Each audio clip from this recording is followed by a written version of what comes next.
Hello student, आज का हमारा टॉपिक है क्लीनिंग ऑफ सॉइल्स और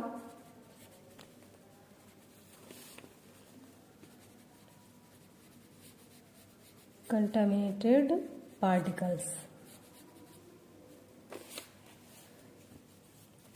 तो कंटेमिनेटेड पार्टिकल्स को क्लीन करने के लिए या फिर डिफरेंट टाइप्स की सॉइल्स जो आपके पेंटेड सरफेस पर डिपॉजिट पेंट करने से पहले जो आपके सरफेस के ऊपर डिपॉजिट होती हैं, उन डिपॉजिटेड कंटेमिनेटेड पार्टिकल्स की लेयर को या फिर सॉइल्स को हम किस तरह से रिमूव कर सकते हैं।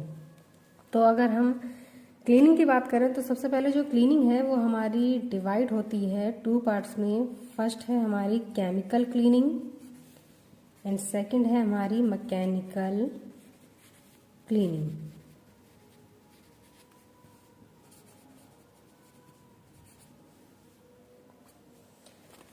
तो केमिकल क्लीनिंग और मैकेनिकल क्लीनिंग से की अगर बात करें तो इन्हें पढ़ने से पहले सबसे पहले आपकी जो सॉइल होती है, सॉइल के बारे में पहले ही बता चुकी हूँ। तो ये जो सॉइल होती है तो डिफरेंट सॉइल्स को रिमूव करने के लिए हम जो बेसिक क्लीनिंग अप्लाई करते हैं वो बेसिक क्लीनिंग कौन कौन सी होती हैं पहले हम उसके बारे में जान लेते हैं, क्योंकि इसमें आपकी दोनों ही इंक्लूड हो जाएंगी कि अगर कोई भी आपका कंटेमिनेटेड पार्टिकल है तो उससे रिमूव करने के लिए आप केमिकल या मैकेनिकल किस तरह की क्लीनिंग अपना रहे हैं। तो इसमें हमारे केमिकल और मैकेनिकल में तो डिफरेंट टाइप के प्रोसेस होते हैं जिनके द्वारा हम क्लीनिंग करते हैं। और अगर हम सिर्फ एक बेसिक क्लीनिंग की बात करें तो यहाँ पर हम केमिकल और मैकेनिकल दोनों ही अप्लाई कर सकते हैं।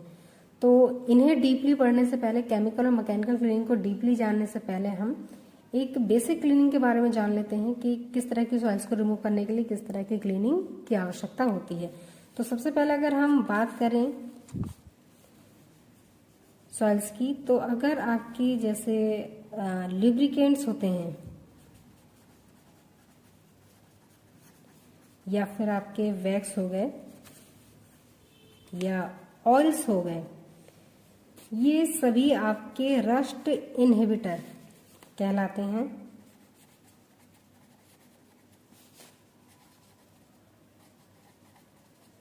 मीन रस्ट से प्रोटेक्ट करने के लिए जो आपकी सरफेसेस होती हैं उन पर हम लुब्रिकेंट, वैक्स, ऑयल्स या फिर जो पेट्रोलियम प्रोडक्ट होते हैं उन्हें अप्लाई करते हैं। तो ये जब आपकी अप्लाई की जाती है तो इनके ऊपर जब आप कोटिंग अप्लाई करेंगे तो वो कोटिंग क्या करती हैं, आपकी सरफेस के साथ कोटिंग को अच्छे से ज्वाइन नहीं होने देती हैं, यानी अच्छे से अडेज नहीं होने देती हैं। तो इस कारण जो एडहेशन होता है कोटिंग और सरफेस के बीच में, यानी कि जो आपकी सरफेस है, इस सरफेस और जो आपकी कोटिंग की जाएगी इसके ऊपर, इनके बीच में जो एडिशन होता है बहुत ज़्यादा पुअर हो जाता है, जिसकी वजह से दोनों आपस में अच्छी तरह से ज्वाइन नहीं हो पाती और कुछ समय बाद क्या हो जाती हैं, वो क्रैक होने लग जाती हैं, उसमें तरह तरह के डिफेक्ट प्रोड्यूस होने लग जाते हैं। तो इसके लिए सबसे पहले हमें क्या करना पड़ता है, प्री ट्रीटमेंट करना पड़ता है। और उस प्री ट्रीटमेंट में हम जो क्लीनिंग करते हैं, यानी इस तरह के सॉइल्स को रिमूव करने के लिए जो क्लीनिंग हम अपनाते हैं, वो क्लीनिंग यहाँ पर जो होती है, तो ये जो आपके ऑयल्स होते हैं ये बेसिकली ब्रेक डाउन हो जाते हैं आसानी से एल्कलाइन केमिकल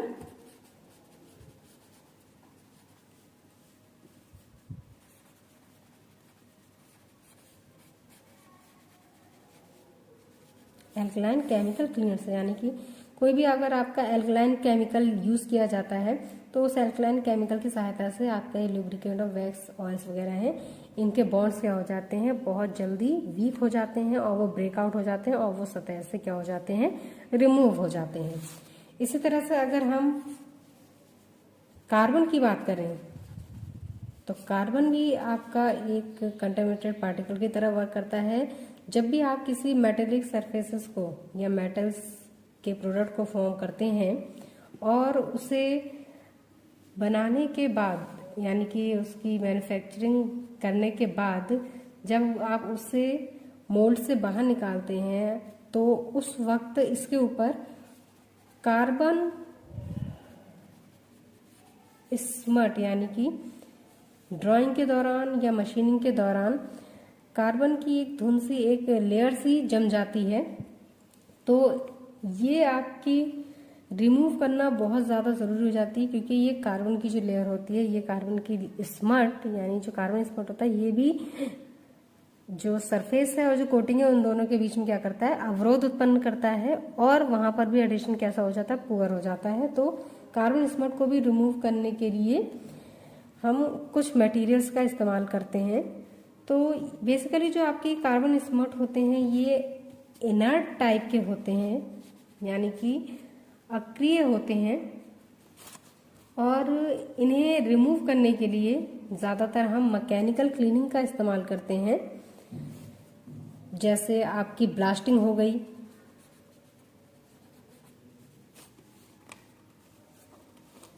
या फिर अगर हम केमिकल में बात करें तो यहाँ पर भी हम केमिकल जो आपका कार्बन स्मट है इसे रिमूव करने के लिए एल्कलीज का यूज़ कर सकते हैं, यानी कि एल्कलाइन जो आपके केमिकल होते हैं उनका हम यूज़ कर सकते हैं, उससे भी आपके साफ़ हो जाते हैं ब्लास्टिंग के दौरान। या फिर ये कह सकें अगर हम रबिंग यानी कि रब करते हैं तो भी आपका ये साफ़ हो जाता है। तो आपके एल्कलीज हो गए या फिर सॉल्वेंट्स हो गए, तो इनके द्वारा भी हम इसे रिमूव कर सकते हैं, बट वो सॉल्वेंट बस आपका एप्रोप्रिएट होना चाहिए, मीन आपका वो सॉल्वेंट कार्बन स्मट के अनुरूप उपयुक्त होना चाहिए। तो उस तरह का ही हम सॉल्वेंट इसमें यूज़ करेंगे। तो जो कार्बन स्मट है इसे रिमूव करने के लिए हम मैकेनिकली और केमिकली दोनों ही क्लीनिंग को यूज़ कर सकते हैं। इसके बाद अगला आपका आता है ऑक्सीडेशन।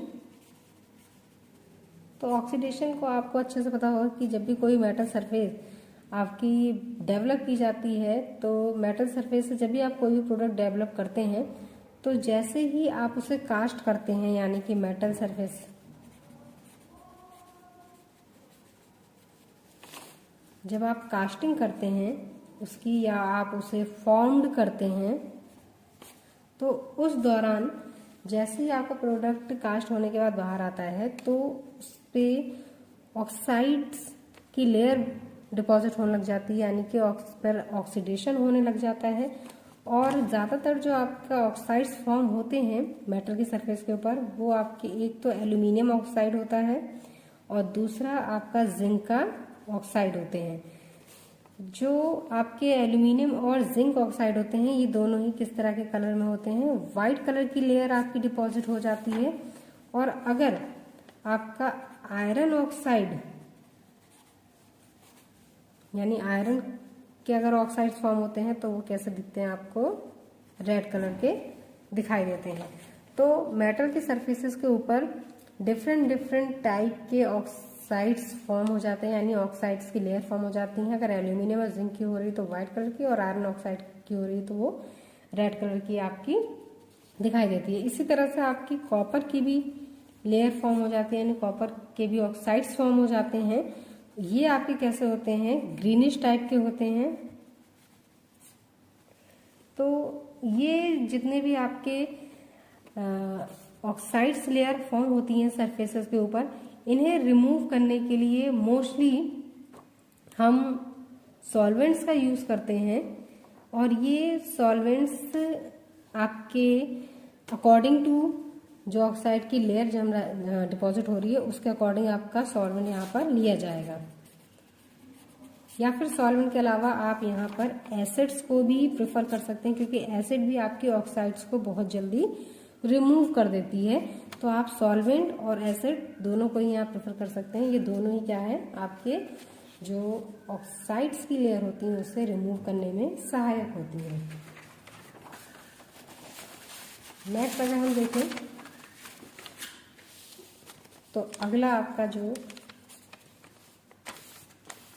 कंटामिनेटेड पार्टिकल है, यानी जो सॉइल है, वो है आपका वैक्स। तो ये जो आपके वैक्स होते हैं ये लगभग सिमिलर होते हैं कंपोजिशन में, ऑयल और फैट की तरह ही होते हैं, यानी कि इनका कंपोजिशन, वैक्स का कंपोजिशन ऑयल और फैट की तरह होता है। बट ये आपके लो टेम्परेचर पर सॉलिड हो जाते हैं और हाई टेम्परेचर पर ये आपके कैसे हो जाते हैं, लिक्विड में कन्वर्ट हो जाते हैं। तो इसलिए जो भी क्लीनर्स होते हैं आपके, वो क्लीनर्स जब तक कि आपका वैक्स का मेल्टिंग पॉइंट नहीं आ जाता, तो वैक्स के मेल्टिंग पॉइंट तक पहुंचने तक वो वेट करते हैं, जिससे ये आपके क्या हो जाए, आसानी से लिक्विड कंडीशन में आ जाए और इन्हें ब्रेक करना आसान हो जाए। क्योंकि सॉलिड की फॉर्म में जब ये वैक्स होते हैं तो इन्हें ब्रेक करना काफ़ी टफ होता है, इसलिए इसके मेल्टिंग पॉइंट तक रीचअप होना ज़रूरी होता है इसे ब्रेक डाउन करने के लिए। और यहाँ पर हम ज़्यादातर जो क्लीनिंग एजेंट यूज़ करते हैं, वो क्लीनिंग एजेंट हमारे यहाँ पर कौन से होते हैं, एल्कलाइन क्लीनर्स या फिर कोई भी आपका एप्रोप्रिएट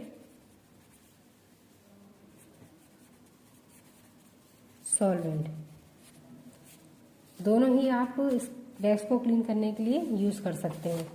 नेक्स्ट जो आपका सॉइल आता है, जैसे आपके पॉलीमर हो गए, तो ये पॉलीमर्स आपकी गुड लुब्रिसिटी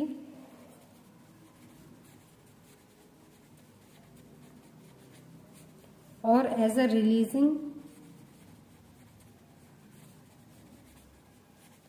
एजेंट की तरह यूज़ किए जाते हैं। तो ये आपके सिंथेटिकल भी हो सकते हैं या फिर आपके नेचुरल भी यूज़ किए जा सकते हैं। जैसे अगर हम बात करें, जैसे आपका सेलुलोज है या फिर सिलिकॉन्स हैं, इस तरह के जो भी आपके पॉलीमर्स होते हैं, इन्हें हम अच्छी लुब्रिसिटी देने के लिए या फिर as a releasing agent use करते हैं मटेरियल्स में, जो भी आपके प्लास्टिक मटेरियल्स होते हैं उनमें, या फिर जो आपके मेटल्स होते हैं उनमें लुब्रिसिटी देने के लिए। तो इन्हें भी रिमूव करने के लिए हम मोस्टली जो क्लीनिंग एजेंट यूज़ करते हैं वो भी आपके क्या होते हैं, फर्स्ट तो हो गया आपके एल्कलाइन, यानी कि मोस्टली जितने भी आपके इस तरह के फैटी एजेंट्स होते हैं, वैक्सी या फिर ऑयली एजेंट्स होते हैं, ये ज़्यादातर आपके एल्कलाइन क्लीनर से रिमूव हो जाते हैं। इसके अलावा आप एसिड भी यूज़ कर सकते हैं, और पॉलीमर्स को रिमूव करने के लिए यहाँ पर हम डिटर्जेंट्स का भी यूज़ कर सकते हैं। तो इनके द्वारा ये आपके क्या हो जाते हैं, साफ हो जाते हैं। तो ये थे आपके कुछ बेसिक क्लीनिंग कि किस तरह की सॉइल्स को हम किस तरह के क्लीनिंग एजेंट के द्वारा क्लियर कर सकते हैं या फिर हम क्लीन कर सकते हैं। इसके आगे हम नेक्स्ट वीडियो में पढ़ेंगे कि जो आपकी मैकेनिकल क्लीनिंग होती है या जो केमिकल क्लीनिंग होती है, वो दोनों ही प्रोसेस किस तरह से अप्लाई किए जाते हैं। धन्यवाद।